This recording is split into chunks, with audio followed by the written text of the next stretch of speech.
Bonjour à tous et bienvenue sur Développement Facile. Donc voici un nouveau cours sur MySQL.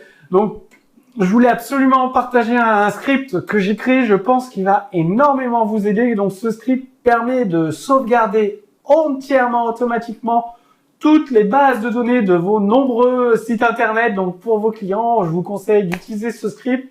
Je l'utilise moi-même pour mes sites internet et il fonctionne relativement bien. Donc, qu'est-ce que permet de faire ce script? En fait, c'est un script de sauvegarde automatique des bases de données MySQL. Il gère la suppression automatique des anciennes sauvegardes. Par exemple, vous pouvez dire, supprime-moi automatiquement toutes les sauvegardes d'il y a 3 mois ou toutes les sauvegardes qui ont plus de 2 semaines ou plus de 2 jours. Donc, c'est vous qui choisissez. Vous pouvez associer ce script à un cron web, c'est-à-dire sur setcronjob.com, vous allez sur site et vous allez pouvoir faire appeler le script de backup MySQL automatiquement, par exemple, tous les jours à 5 heures du matin, 4 fois par jour automatiquement. Ce site est gratuit, donc l'association avec un tâche cron web rend le script entièrement automatique, c'est gratuit. Vous pouvez également sauvegarder la base de données dans un répertoire protégé, c'est-à-dire que le répertoire ne sera pas accessible par les internautes. Si jamais ils connaissent le lien direct, ils ne pourront pas accéder aux fichiers qui sont dans ce répertoire. Et votre base de données est sauvegardée automatiquement dans un fichier zip pour prendre moins de place sur votre serveur. Donc là, vous avez une copie d'écran, vous voyez sur votre écran pour cronjob, c'est-à-dire appelez, vous voyez que j'appelle des pages de sauvegarde automatiquement sur Développement Facile pour sauvegarder mes bases de données MySQL, mon site internet tous les jours, même plusieurs fois par jour. C'est automatique, c'est gratuit, donc autant en profiter. Donc je vous montre le script, je vous explique comment il fonctionne. Donc le fichier index.php où je fais un écho, rien du tout. Et donc c'est là où je l'utilise. Donc j'ai créé une classe en fait, vu qu'on est avec un langage objet. Vu qu'on est avec un langage objet, j'ai créé une classe qui va vous permettre justement de l'utiliser très très facilement. En fait, le but c'est, vous avez plusieurs bases de données ici, et à chaque fois vous créez une instance de la classe, une nouvelle instance de la classe.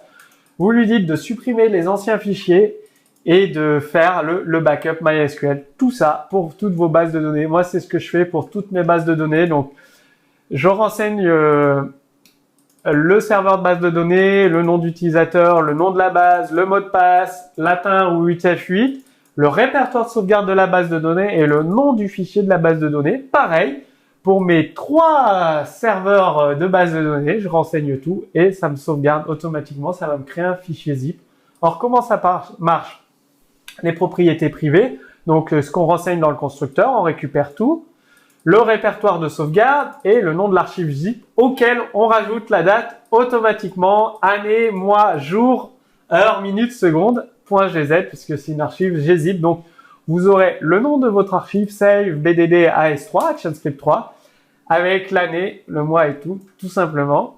Et donc, on détruit les vieux fichiers. Donc, par défaut, cette valeur, ça correspond à 90 jours. Donc, moi, je supprime toutes les sauvegardes qui ont plus de 3 mois, en fait, automatiquement avec delete all file. Donc ça va les lister et unique, ça va supprimer les anciens fichiers qui correspondent à cette duration en fait, tout simplement dans le répertoire de sauvegarde bien évidemment. Et ensuite là on va sauvegarder la base de données. Donc si le répertoire n'existe pas, bien on va le créer.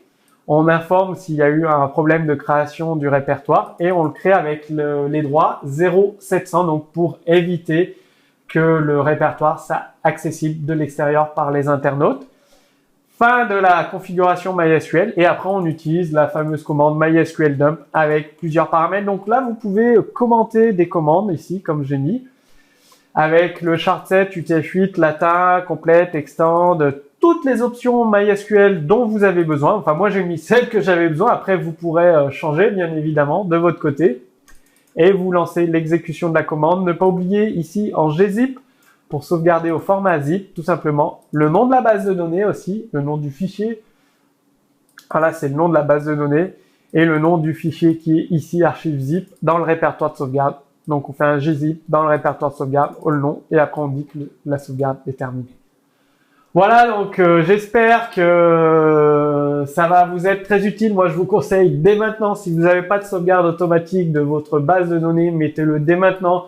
Si vous avez une dizaine de sites, vous pouvez tout appeler à l'intérieur d'un fichier PHP comme je l'ai fait. C'est une classe, il suffit de l'instancier et d'appeler ces méthodes. Donc, si vous avez des questions, posez-les moi sous ce cours vidéo. Sur Développement Facile, bien évidemment, sous cette vidéo, vous retrouverez le script complet et commenté en téléchargement. Comme ça, vous pourrez l'implémenter pour sauvegarder vos bases de données. Et moi, je vous dis à très bientôt sur Développement Facile.